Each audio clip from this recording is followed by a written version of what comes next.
নিজের ধ্বংসের জন্য বাসের ফুল ফুলে, নিজের অধপতনের জন্য মূর্খজন অরহতকে আক্রোশ করে।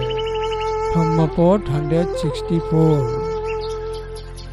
কিছু অজ্ঞ লোক আছে যারা কিছু ক্ষতিকারক দৃষ্টিভঙ্গির কারণে মহান সাধকদের শিক্ষাকে বাধাগ্রস্ত করে। তাদের জীবন সৎভাবে পরিচালনা করে না। তারা বাঁশ গাছের মতো, যেগুলি ফল ধরলে ধ্বংস হয়ে যায়। তারা নিজেই নিজে ধ্বংস হয়ে যায়। যাই হোক না কেন, নির্বোধ মানুষ মন্দ দৃষ্টিভঙ্গির উপর নির্ভর করে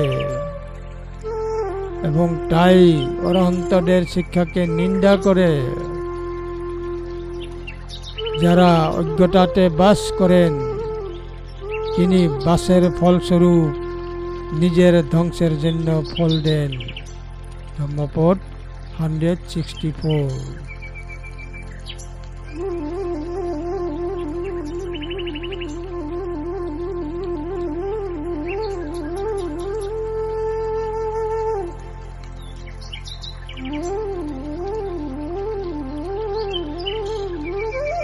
ইয় শাসনং অরহন্তং অরিয়ানং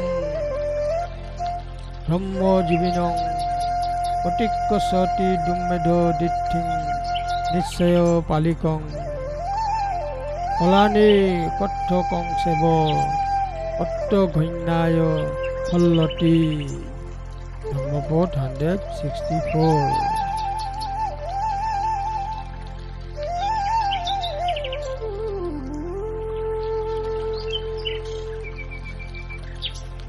ইয় শাসনং অরহন্তং অরিয়ানং ধম্মজীবিনং অতিক্কসতি দুম্মেধ দিঠিং নিশ্চয় পাপিকং ফলানি কথ্যকং সেব অট্টঘন্যায় ফল্লতি।